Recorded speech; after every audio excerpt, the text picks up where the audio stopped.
Hello. In today's lecture, I'll discuss about the electric flux.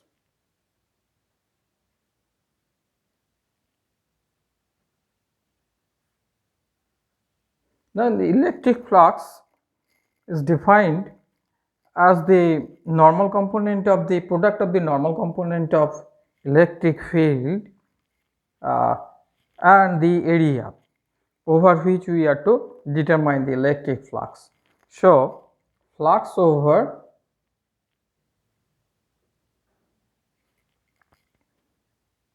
if we consider an elementary area, the flux over the elementary area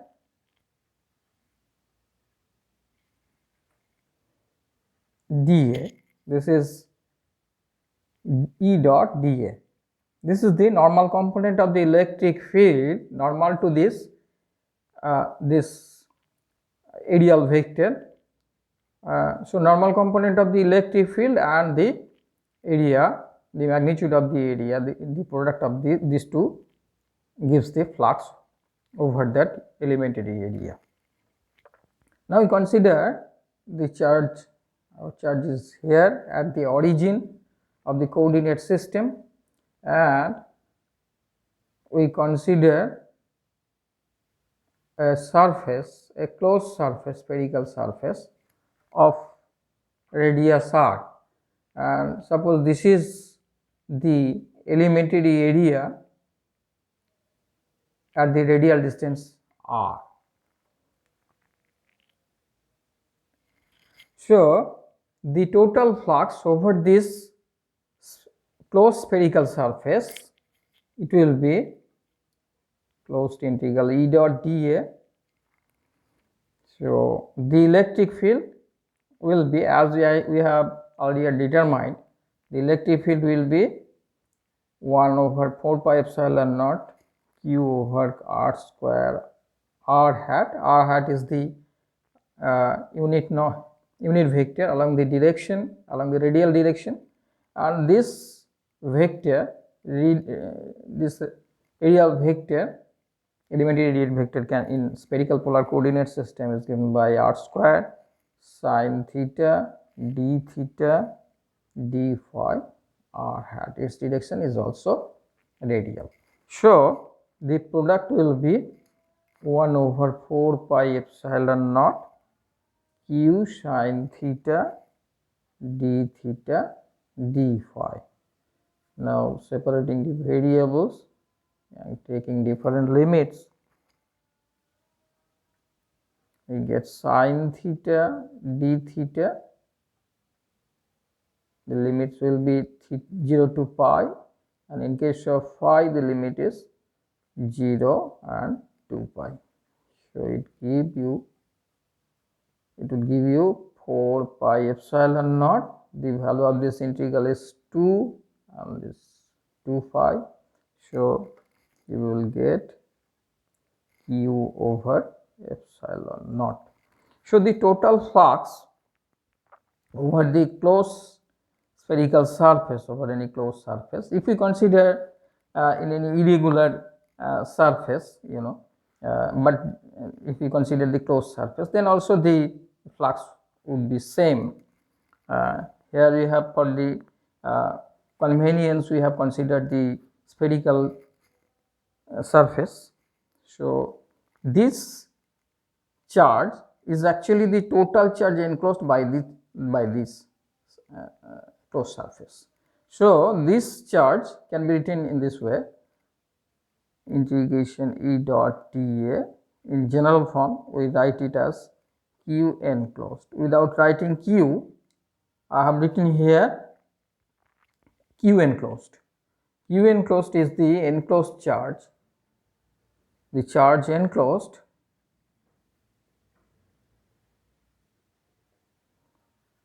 by the closed surface.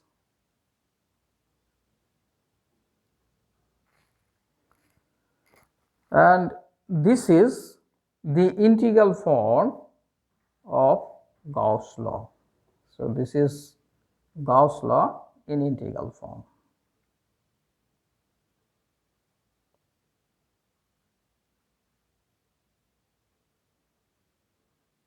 And we can convert this Gauss law into another form, which is known as differential form. Using the divergence theorem, we can easily convert it into differential form. I am doing this E dot dA, this integral, this is the surface integral over the closed path. We can convert it as the divergence of the volume integral of the divergence of that vector. This is the from the divergence theorem we can convert it, and this enclosed charge can be written as integration rho d tau, where rho is the charge density, volume charge density, that is charge per unit volume.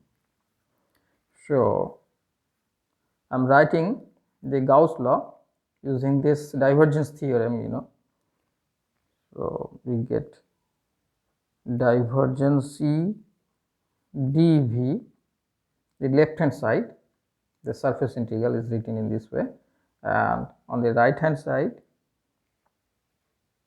integration rho d tau. So it becomes divergence of E as 1 by epsilon naught rho. This is another form of the Gauss law, and it is actually the differential form. So this is differential form of Gauss law. And this, using this Gauss law, we can easily find the electric field. We can determine the electric field for different physical problems. And I am showing you some simple examples. How can we determine the electric field using this Gauss law? First, we consider a charged spherical cell. So charged spherical cell. This is our, suppose this is our cell of radius A, and the charge is distributed over the surface. So charge is there, and we consider any point which is external to this spherical cell, and we have to determine the electric field at that point. So we consider a surface, spherical surface, considering the symmetry of this object, spherical symmetry of this object, we consider a surface with radius r. R is the distance where we have to, distance of the point where we have to determine the electric field, and this is called the Gaussian surface. This is Gaussian surface.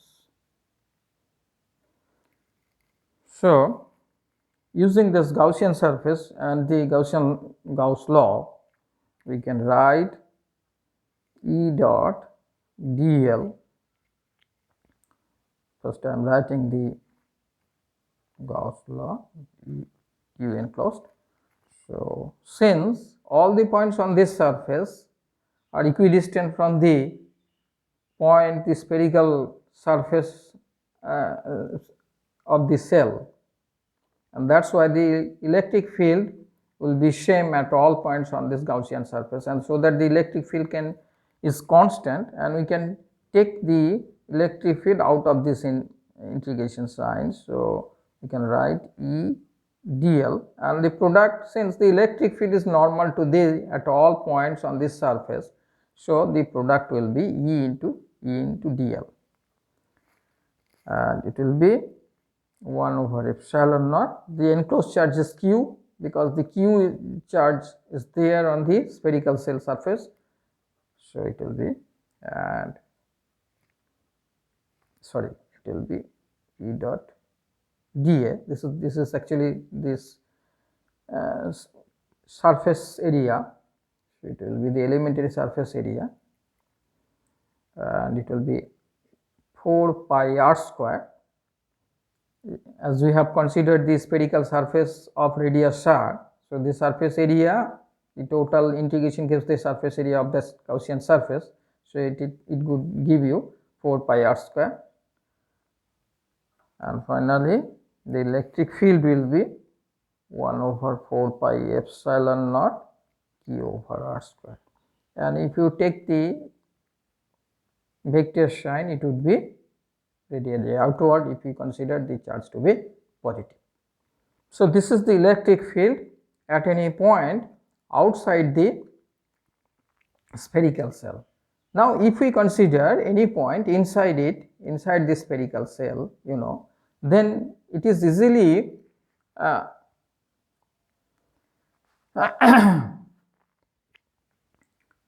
we can easily check that the electric field will be 0 there inside the point, inside any point, at any point inside the spherical shell, because the charge enclosed, this enclosed charge for any Gaussian surface, if we consider any Gaussian surface, the closed surface inside the spherical shell, the charge enclosed by this Gaussian surface will be 0, so that the electric field will be 0 naturally. So for any spherical shell, charged spherical shell, the electric field at any external point, it is given by 1/4 pi epsilon naught q over r square, as we have already seen, and for any internal point, the electric field will be 0.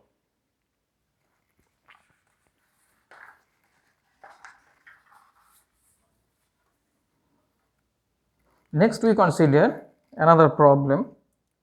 We consider a long wire, long thin wire carrying uniform line charge density, uniform line charge. Suppose lambda is the charge density, that is charge per unit length, and this is our wire, suppose, and we have to find the electric field at any point at a point, distance z over the wire, and to find it we have to consider a Gaussian surface which will be of cylindrical shape, considering the symmetry, the shape of the wire, and as we have considered the long thin wire, that is the length of the wire as infinite, here we consider a small Gaussian surface of a radius z, and applying the Gauss law, this is our Gauss law, E dot dA is q enclosed over epsilon naught. So in this case also, the electric field at all points on the surface will be same, because all the points are equidistant from the wire. So we can take the integration, the electric field out of the integration, and this electric field is also perpendicular at each point on this surface. So this will be E into dA, and I should say here that the total flux in these two sections, the two sections on both, on the two sides, the two fluxes, the contribution is neglected here, because those will be very small, and it will be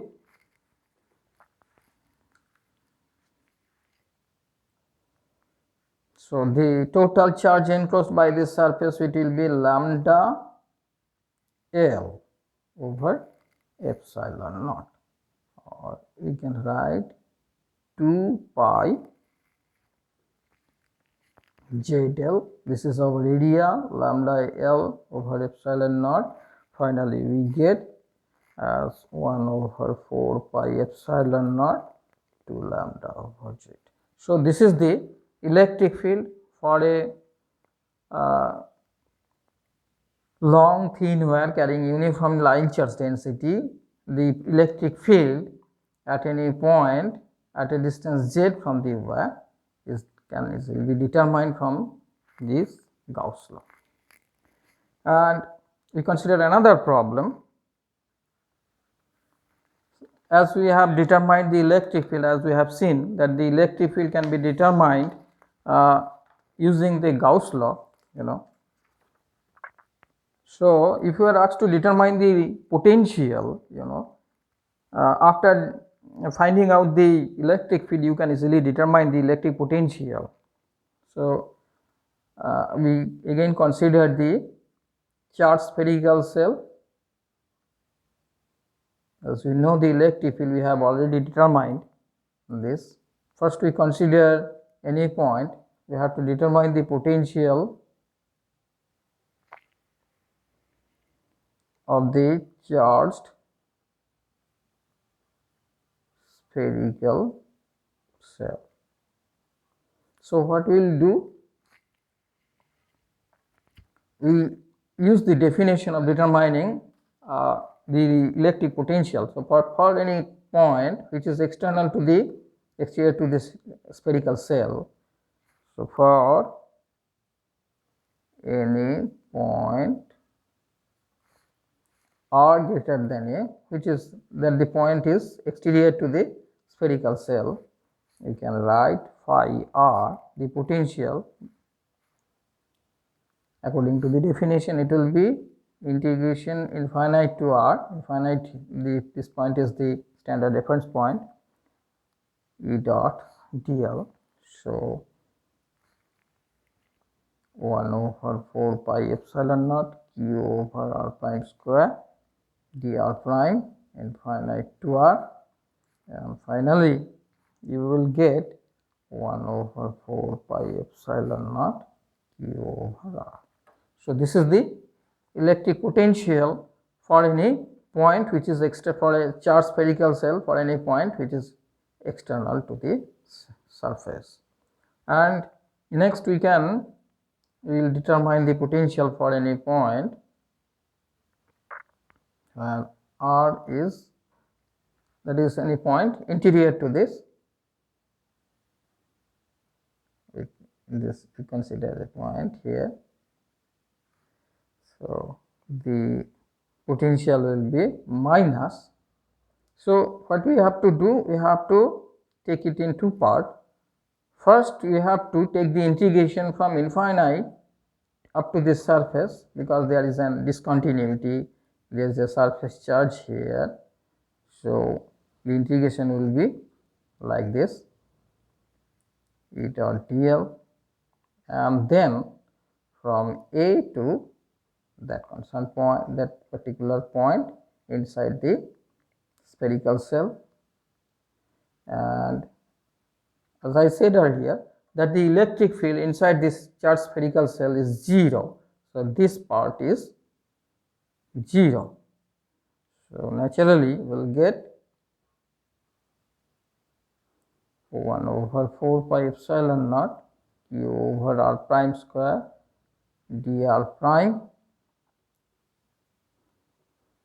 and the result is 1 over 4 pi epsilon naught q over a. So, we get that the electric potential for any point which is interior, for any internal point of the charged spherical cell, the potential is a constant one, and it is expected, because if the electric field is 0 inside this charged spherical cell, the electric potential should be constant everywhere. Thank you, and we end today's lecture.